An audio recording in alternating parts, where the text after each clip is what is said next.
the dead of a rainy night. The world was swallowed whole by darkness and relentless storm.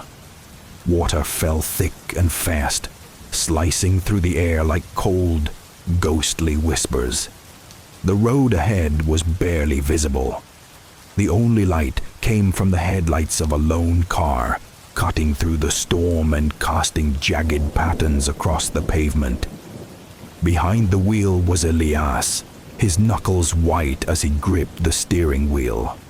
Home was only a few blocks away, but the weight of the day pressed heavy on him, stretching every shadow and warping every sound.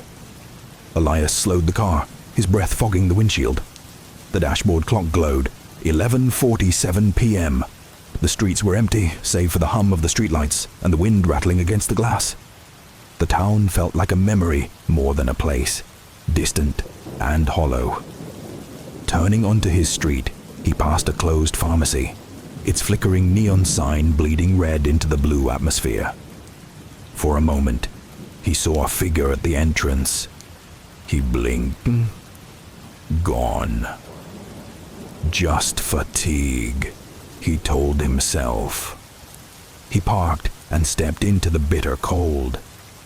The water puddle crunched beneath his boots as he hurried toward his apartment building, an aging structure with peeling monochrome paint and dim fluorescent lights that buzzed like trapped flies.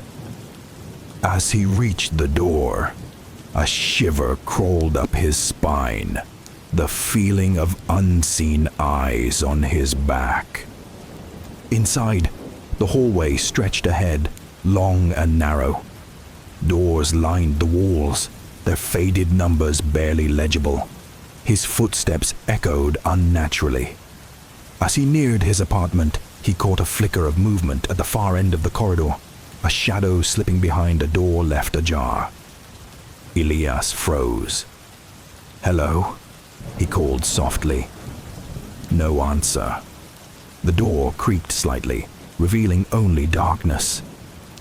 He continued past, heart pounding. A sudden chill brushed his arm, like icy fingers grazing his skin. He turned. Nothing. Just the empty hallway, lit by a flickering bulb. Uneasy, Elias locked himself inside his apartment. The shadows felt heavier tonight.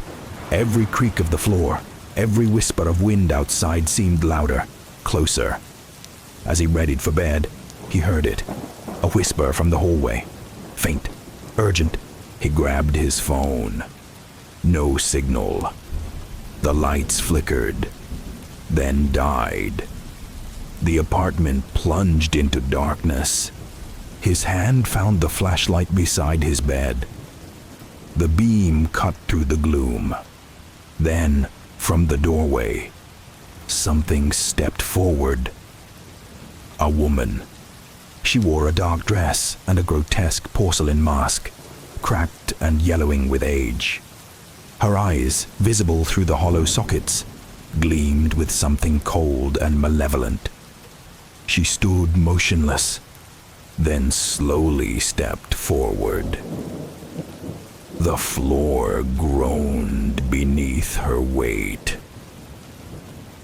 "Who are you?" Elias whispered. No answer. She only tilted her head and, with a sharp flash, took his picture with an antique camera. Then she turned and vanished into the dark, leaving behind a biting chill and the smell of old dust. Elias sat frozen. It had to be a dream, but it wasn't. The next morning, he found the photo on the floor. It was him, asleep, but it wasn't from last night. The picture was aged, faded at the edges. From that night on, Elias barely slept. He kept the lights on. He jumped at every sound. Days passed.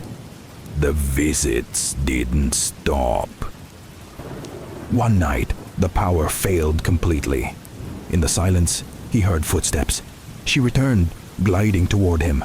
This time, her hand reached out, brushing his cheek with cold, gloved fingers. Elias's vision blurred. The world shifted. He was no longer in his room. Now he stood in a dim, decaying parlor filled with dusty furniture and old photographs. Wallpaper peeled from the walls. The air reeked of mildew and rot. He knew this place. Somehow it was his apartment, but twisted, aged, frozen in another time. On a nearby table lay a photograph. The masked woman, eyes filled with sorrow. A date was scribbled on the back. 1 year ago. A voice echoed. Elias. He turned. The woman stood there, her mask cracked, revealing a pale, beautiful face etched with pain. "You must remember," she whispered. "You must free me." The mask, Elias realized, wasn't a disguise. It was a prison. He scoured the parlor for answers. Among the debris, he found a journal. It belonged to Lila, a woman accused of witchcraft, confined in the building's basement decades ago. She had died alone, condemned by fear and ignorance. Her spirit, cursed and bound to the mask, haunted the place ever since. Following the journal's instructions, Elias made his way to the basement. The air thickened with each step, the shadows pressing close. Whispers grew louder, urgent. At the bottom, he found a sealed door carved with strange symbols. With effort, Elias pried it open. Inside was a small cell, a crumpled dress, brittle with age, the broken mask. He picked it up. The woman appeared beside him. Her face, now unmasked, shone with a bittersweet peace. "Thank you," she said. As their hands touched, light burst forth, warm and blinding. When Elias awoke, he was back in his apartment. Morning sun filtered through the window. No mask, no shadows, just silence. But this time it felt peaceful. The haunting was over.